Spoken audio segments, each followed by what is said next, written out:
Hello बच्चों, let us read this question. This question says in a reversible reaction a catalyst. और हमारे options हैं. Option A increases the rate of the forward reaction only. Option B increases the rate of the forward reaction to a greater extent than that of the backward reaction. Option C increases the rate of the forward reaction and decreases that of the backward reaction to different extent. Option D increases the rate of the forward and backward reactions equally.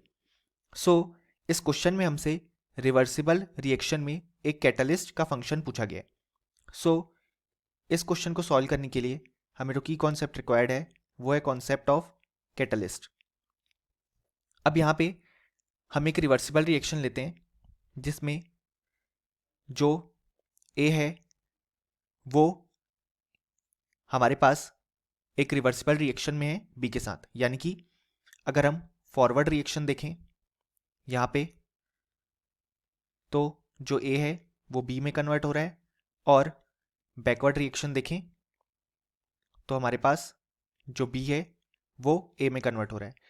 अब यहाँ पे normal cases में हम जानते हैं कि जब rate of forward reaction हमारे पास रेट ऑफ बैकवर्ड रिएक्शन के बराबर हो जाती है तो हम जानते हैं कि अब हम बोल सकते हैं कि इक्विलिब्रियम अचीव हो गया है.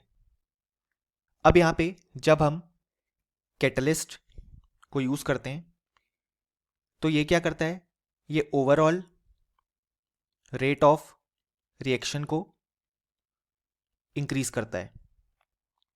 और ये ऐसा इसलिए कर पाता है क्योंकि ये हमें एक ऐसा पाथ बना के देता है रिएक्शन में जिससे जो रिएक्शन है उसकी एक्टिवेशन एनर्जी लेवल, या जिसे हम ई से डिनोट करते हैं, वो कम हो जाए.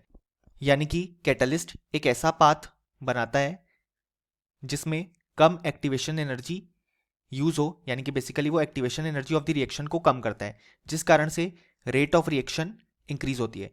अब कैटलिस्ट ऐसा इसलिए कर पाता है क्योंकि बेसिकली वो करता क्या है, वो रेट ऑफ फॉरवर्ड रिएक्शन और रेट ऑफ बैकवर्ड रिएक्शन को हमारे पास इक्वली इंक्रीज करता है. जिस कारण से होता क्या है, overall rate of reaction increase होती है और हम इक्विलिब्रियम अब फास्टली अचीव कर पाते हैं. अब यहाँ पे जो कैटलिस्ट है वो जो इक्विलिब्रियम कांस्टेंट है रिएक्शन की उसको कभी भी चेंज नहीं करता, क्योंकि हम जानते हैं कि जो इक्विलिब्रियम कांस्टेंट है वो हमारे पास केवल डिपेंड करता है टेम्परेचर पे. और जब कोई कैटलिस्ट एक्ट कर रहा है तो वो उस पर्टिकुलर टेम्परेचर पे एक्ट कर रहा है, यानी कि उस टेम्परेचर पे इक्विलिब्रियम कांस्टेंट हमेशा सेम रहेगा. तो बस कैटलिस्ट करता क्या है, इक्विलिब्रियम को जल्दी अचीव कराने में हेल्प करता है. और ये ऐसा इसलिए कर पाता है क्योंकि वो फॉरवर्ड रिएक्शन और बैकवर्ड रिएक्शन की रेट को इक्वली इंक्रीज करता है. जिस कारण से होता क्या है, हम इक्विलिब्रियम पे पहुंचते हैं लेकिन कंपैरेटिवली जल्दी पहुंचते हैं. सो ये हो गया हमारे पास कैटलिस्ट का फंक्शन. अब अगर हम हमारे ऑप्शंस देखें तो यहाँ पे जो करेक्ट ऑप्शन आ जाएगा वो आ जाएगा ऑप्शन डी, जिसमें लिखा है increases the rate of the forward and backward reaction equally. जिस कारण से हम इक्विलिब्रियम जल्दी अचीव कर पाते हैं और यही कैटलिस्ट का फंक्शन होता है. और जो हमारे ऑप्शन ए, बी और सी हैं वो इनकरेक्ट हो जाएंगे क्योंकि इनमें जो इन्फॉर्मेशन गिवन है वो हमारे फाइनल रिजल्ट से मैच नहीं करती है.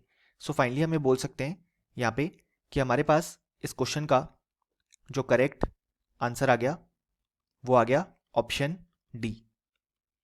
Hope you understood it well. Best of luck.